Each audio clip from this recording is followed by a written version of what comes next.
Bonjour mes chers amis, aujourd'hui je vais vous présenter le 13e chapitre du merveilleux livre de Charles Haanel, Système Maître, qui s'intitule Rêve et rêveur.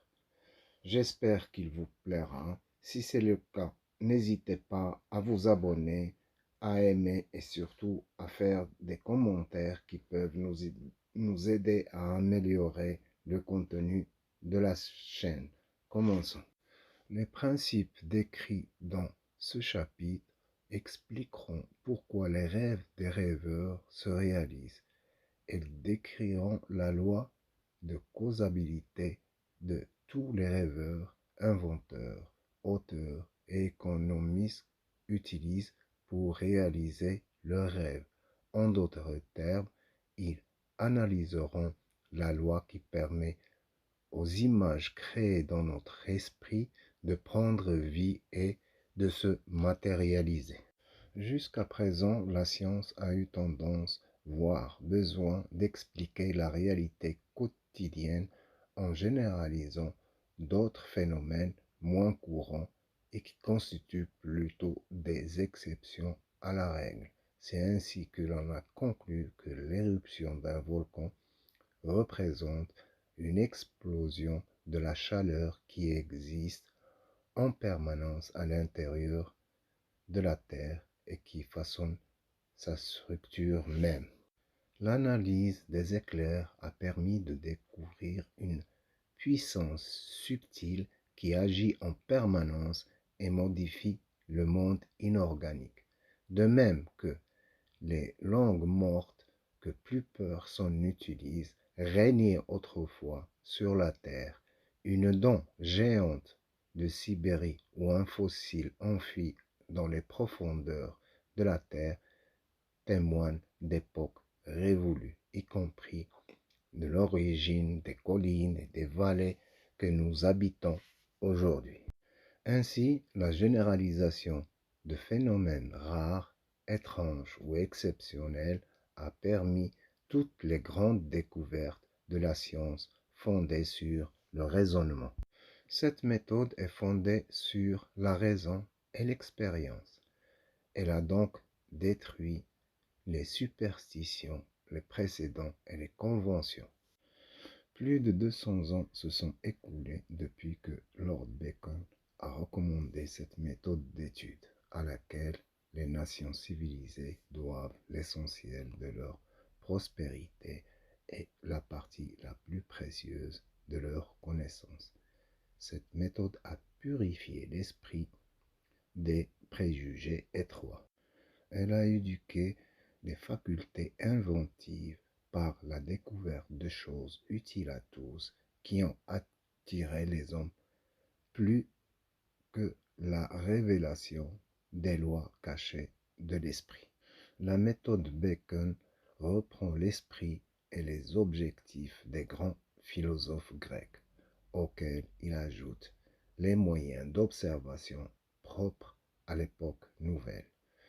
Elle a ainsi progressivement révélé un monde merveilleux de connaissances dans l'espace infini de l'astronomie, dans le domaine de la microscopie, de l'embryologie et dans celui intemporel de la géologie, dévoilant ainsi un ordre que la logique d'Aristote n'aurait jamais pu découvrir et analysant les combinaisons matérielles d'éléments jusqu'alors inconnus.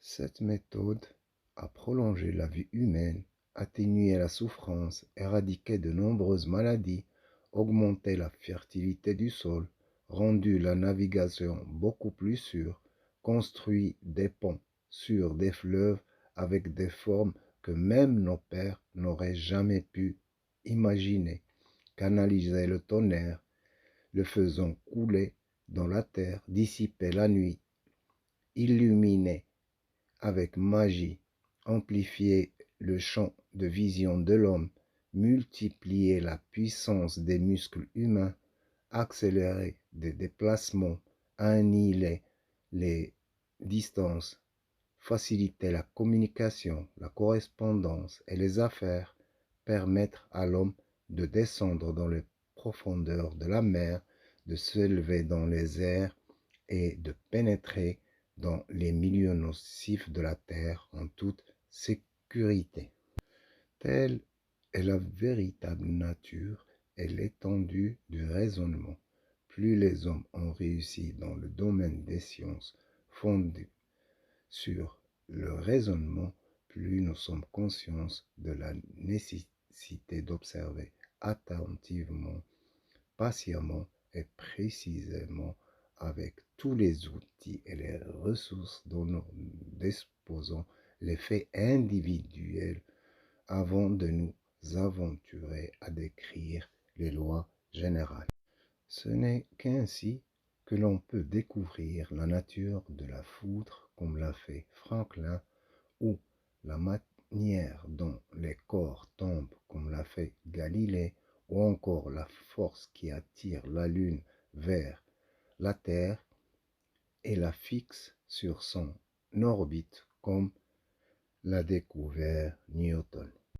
En bref, c'est la méthode qui nous permet d'attribuer une valeur à la vérité qui justifie notre espoir en un progrès continu et universel, sans permettre la négligence ou la mutilation des faits à cause de nos préjugés tyranniques. C'est la méthode qui a permis de construire la superstructure de la science sur le fondement immuable d'une attention égale portée aux phénomènes les plus isolés et les plus fréquents.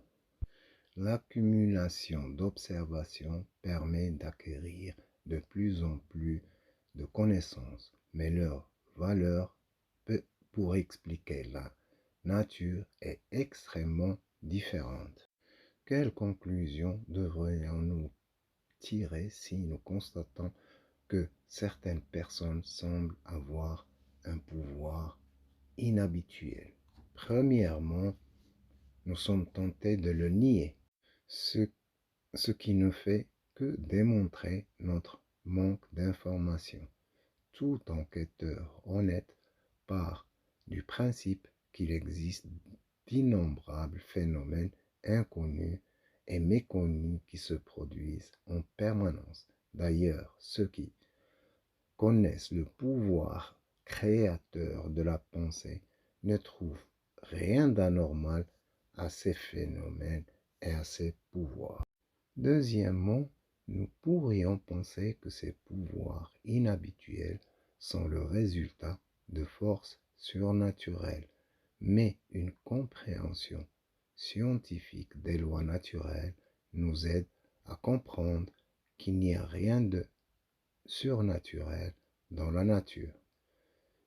Tous les phénomènes sont la conséquence de causes prédéfinies, de principes ou de lois immuables qui fonctionnent avec une précision invariable, que ces lois soient appliquées consciemment ou inconsciemment.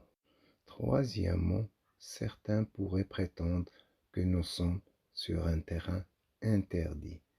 Il y a des choses que nous ne devrions pas savoir. En fait, cette objection a été soulevée pour toutes les grandes avancées de la connaissance humaine. Tous les individus qui ont avancé de nouvelles idées, de Christophe Colomb à Darwin, de Galilée à Fulton en passant par Emerson, ont été ridiculisés et persécutés. Nous ne pouvons donc pas accepter cette objection. Au contraire, nous devons examiner avec la plus grande attention tous les faits auxquels nous sommes confrontés. Ce n'est qu'ainsi que nous pourrons connaître le droit qui les sous-entend. Nous découvrirons ainsi que le pouvoir créateur de la pensée peut expliquer pratiquement n'importe quel état et n'importe quelle expérience qu'elles soient physiques, mentales ou spirituelles.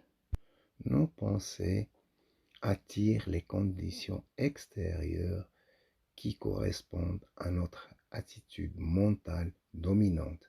Ainsi, si nous craignons une catastrophe, nous y sommes prédisposés car la peur est une émotion très puissante. Malheureusement, cette façon de penser peut anéantir le résultat de nombreuses années d'efforts. De même, si nous pensons positivement et concentrons nos pensées, nous pouvons attirer dans notre vie toutes les conditions extérieures que nous désirons. Comment procéder dans ce cas? Comment s'assurer que l'on n'obtient que ce que l'on veut vraiment? C'est simple, ce que tout le monde veut se résume en deux mots, bonheur et harmonie. Si nous sommes vraiment heureux, nous recevrons tout ce que ce monde peut nous offrir. De plus, nous pouvons transmettre ce bonheur aux autres. Mais nous ne pouvons être heureux que si nous sommes en bonne santé, forts, si nous avons de vrais amis, si nous vivons dans un environnement agréable, si nous disposons de suffisamment de ressources pour survenir à nos besoins fondamentaux, mais aussi au plaisir, au confort auquel nous estimons avoir droit. Si cette vision théorique est vraie, et elle devrait l'être puisqu'elle est prêchée depuis 2000 ans, étant l'essence de tous les systèmes philosophiques et religieux modernes, comment pouvons-nous la transformer en une réalité pratique? Comment pouvons-nous obtenir des résultats concrets, tangibles, ici et maintenant? Tout d'abord, nous devons mettre en pratique nos propres connaissances. C'est la seule façon de parvenir à quelque chose. Un athlète peut lire toute sa vie sur un entraînement physique, mais il ne commence pas à exercer sa force actuelle. Il ne pourra jamais l'augmenter. Il n'obtiendra que ce qu'il donne. Il doit d'abord donner. Il en va de même pour nous. Nous recevons exactement ce que nous donnons. De plus, nous devons commencer par donner ce que nous avons à donner. Les vibrations ainsi émises nous reviendront alors de façon infime. Le processus de don est un processus mental. Le processus de don est un processus mental, car les pensées sont des causes et les conditions extérieures sont des effets. Par conséquent, si nous offrons des pensées de courage, d'inspiration, de santé ou d'aide, nous déclencherons des causes qui produiront des effets dans notre vie. La pensée est une activité spirituelle implicitement créatrice, mais il ne faut pas tomber dans l'erreur de croire qu'elle produira des effets si elle n'est pas dirigée de manière consciente, systématique et constructive. C'est la grande différence entre la rêverie qui n'est qu'un gaspillage d'énergie mentale et la pensée constructive qui peut conduire à des réalisations illimitées. Comme nous l'avons vu, tout ce que la vie nous offre vient à nous grâce à la loi d'attraction. Une pensée heureuse ne peut exister dans une conscience malheureuse. Par conséquent, la conscience doit d'abord changer. À mesure qu'elle change, les conditions extérieures changent à leur tour, s'adaptent à la nouvelle conscience et à ses exigences. Lorsque nous créons une image mentale ou un idéal, nous projetons une pensée personnelle dans la substance universelle à partir de laquelle toutes les choses sont créées.